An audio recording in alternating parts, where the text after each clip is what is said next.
What's good, YouTube? Darhkseid here, man. I'm back with another video, and today we'll be talking about the newest update to Undisputed, update 1.2, along with the Problem Child DLC featuring the GOAT himself, Jake Paul. We have 4 items in the patch notes. You'll notice there's nothing gameplay related, really, so there is that component to it, but let's get right into it. So we got 2 new venues. We have Atlantis and Cambrian Hall. Cambrian Hall is in England's capital, draped in rich boxing history. Fighting at this venue is every prospect's dream. Don't know about that. Added Atlantis, an underwater aquarium-like venue located on the ocean bed. Can you keep your composure in the ring when you're deep underwater? Now, I will say, art team, venues, all venues, you know, the models for the fighters, all that for the most part, art team's been a W. I'll give them the props there, especially when it comes to venues. They've really been pretty good when it comes to venues, and both these venues look good. The Atlantis one is super fire, so gotta give them the props for that. Look at new cosmetics.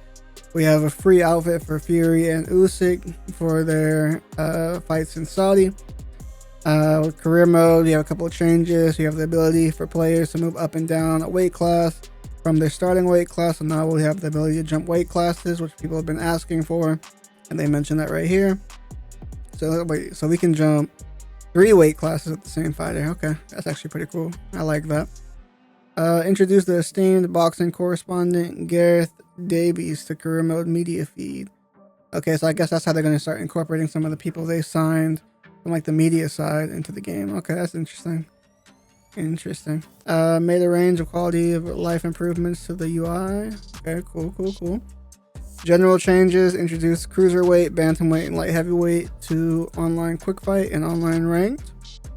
Finally, we were able to use some of the fighters that we've bought in online, which is nice. So now we'll be able to use Bivol and Bam online, which is nice. I'll talk about them here in a second, but added new knockdown and knockout animations, which is a W. Definitely been needing that. Added an animation that plays when the fighter's block health has been depleted, giving players better visual feedback during gameplay.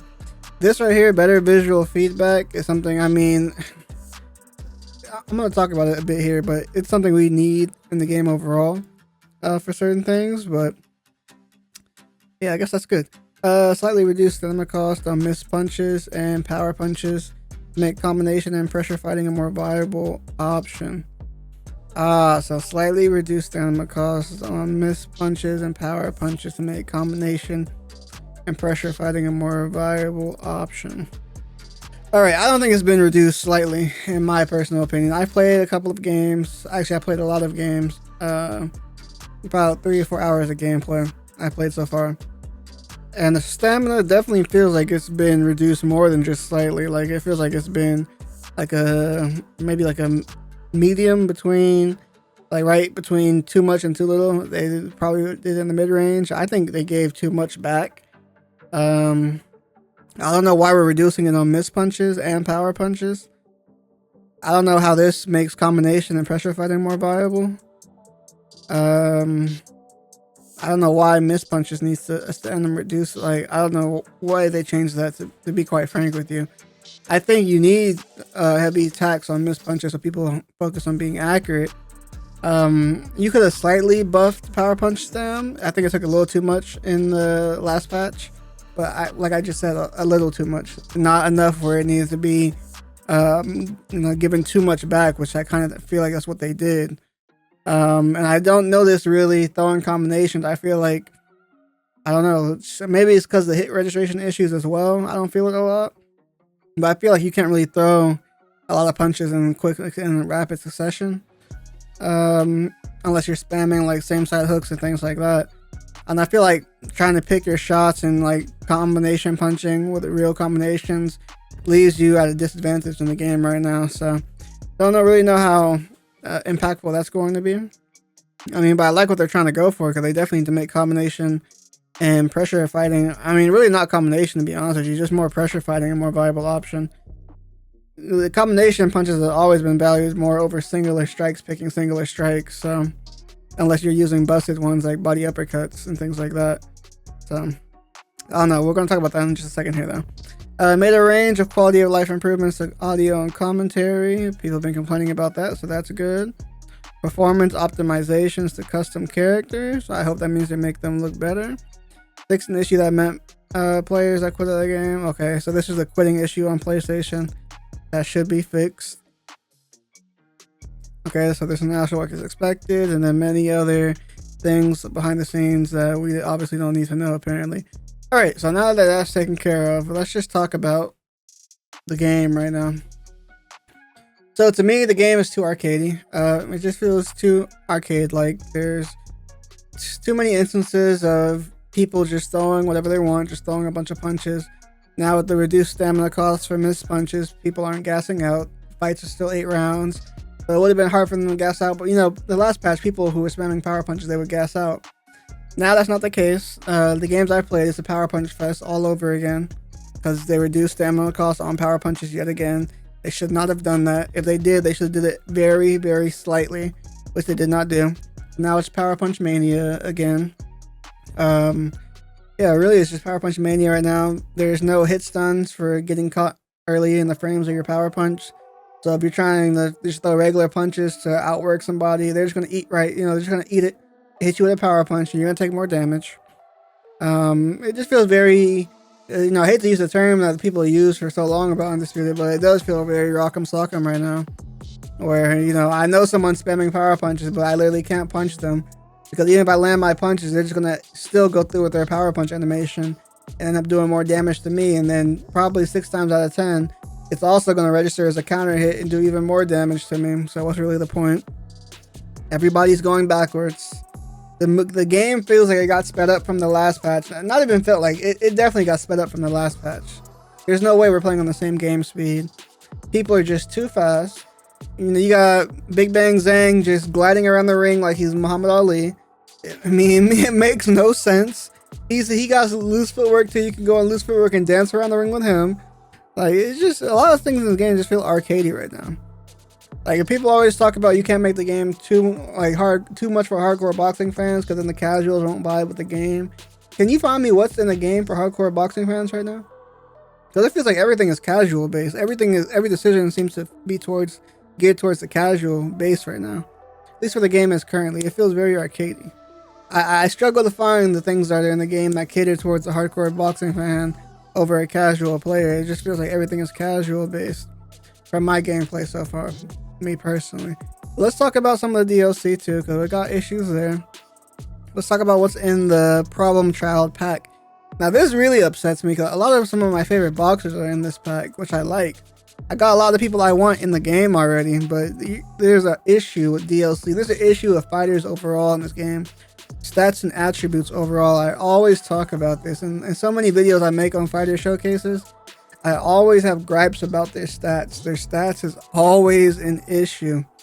And yet again, we're paying for boxers that A, have generic movesets for the majority, and B, their attributes do not represent how they should be fighting in the game.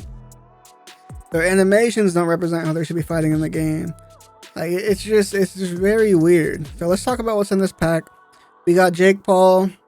We got Big Bang Zhang. We got Juan Manuel Marquez, one of my favorite boxers, along with my other favorite boxer in this pack, Marco Antonio Barrera. We got Eric Morales as well, Buster Douglas, and Otto Wallin.